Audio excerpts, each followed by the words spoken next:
பாஸ்கா காலம் 4வது வாரம் புதன்கிழமை. நற்செய்தி பகுதி தொகுப்பு 15, அருள்வாக்குகள் 9 தொடக்கம் 17 வரை. இன்றைய நற்செய்தியில் இயேசு தன்னுடைய சீடர்களை நண்பர்கள் என்று அழைக்கிறார். நட்பு வாழ்க்கைக்கு இன்றியமையாத ஒன்று, வாழ்க்கைக்கு மிகவும் தேவையான ஒன்று. இயேசு தம் சீடர்களை தோழர்கள், என்னுடைய நண்பர்கள், எதையும் தெரியாமல் நான் உங்களுக்கு செய்ய மாட்டேன் என்று நட்பின் மகத்துவத்தை எடுத்துரைக்கிறார். நட்பின் மகத்துவத்தை நினைக்கின்ற போது அரிஸ்டாட்டில் தத்துவவியலாளர் அவருடைய நினைவு எனக்கு வருகிறது. அவர் 3 விதமான நட்பை பேசுகிறார். ஒன்று, ஃப்ரெண்ட்ஷிப் பேஸ்ட் ஆன் யூட்டிலிட்டி, பயன்பாட்டை அடிப்படையாக வைத்து எழுப்பப்படும் நட்பு. 2, ஃப்ரெண்ட்ஷிப் பேஸ்ட் ஆன் ப்ளஷர், சிற்றின்பத்தை அல்லது பொழுதுபோக்கை அல்லது பொதுவான ஆர்வத்தை கொண்டு எழுப்பப்படும் நட்பு. 3வது, ஃப்ரெண்ட்ஷிப் பேஸ்ட் ஆன் கேரக்டர், குணத்தை, பண்பு நலனை, நடத்தையை அடிப்படையாக வைத்து எழுப்பப்படும் நட்பு. 1, பயன்பாட்டை அடிப்படையாக வைத்து எழும் நட்பு. சாலமோன் அரசர் தன்னுடைய பக்கத்து நாடுகளில் அவர்களோடு அரசியல் ஆதாயம் பெறவும் பொருளாதார ஆதாயம் பெறவும் திருமணம் செய்து கொள்ளுகிறார். பயன்பாட்டை அடிப்படையாக கொண்டு இதனை செய்கிறார்.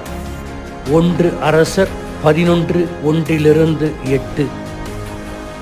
பரஸ்பர பயன்பாடு இருக்கும் இந்த இடத்தில் எவ்வளவுக்கு அதிகமான பயன்பாடு இருக்கிறதோ அவ்வளவுக்கு அதிகமான உறவு அங்கே தொடரும்.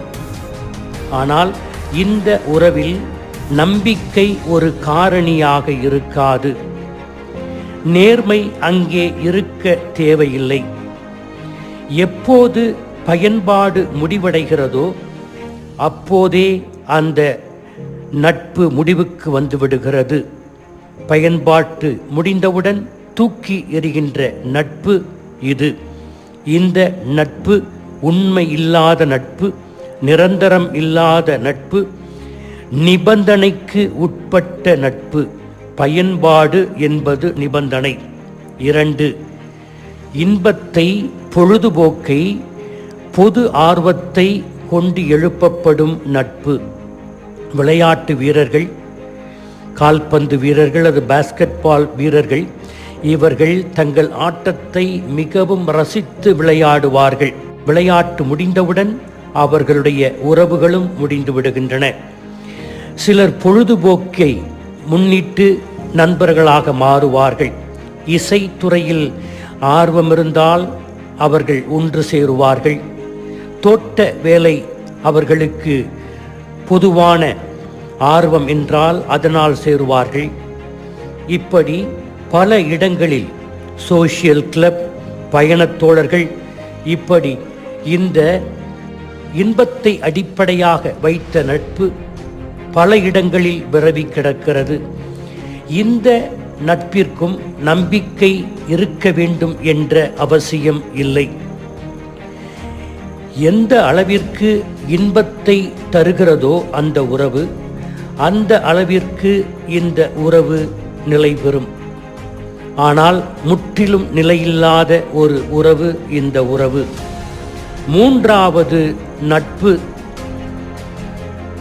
குணத்தை, பண்பு நலனை, நடத்தையை ஆதாரமாக கொண்டிருக்கின்ற நட்பு. இது ஆத்மார்த்தமான நட்பு, ஆரோக்கியமான நட்பு. முகநக நட்பது நட்பன்று, நெஞ்சத்து அகநக நட்பது நட்பு என்று கூறுகிறார் திருவள்ளுவர். எனவே வெளிப்புறத்தில் நன்றாக சந்தோஷமாக இருப்பது மிக முக்கியமல்ல நட்புக்கு, மாறாக நெஞ்சம் ஒத்திருப்பது நட்பு என்று கூறுகிறார்.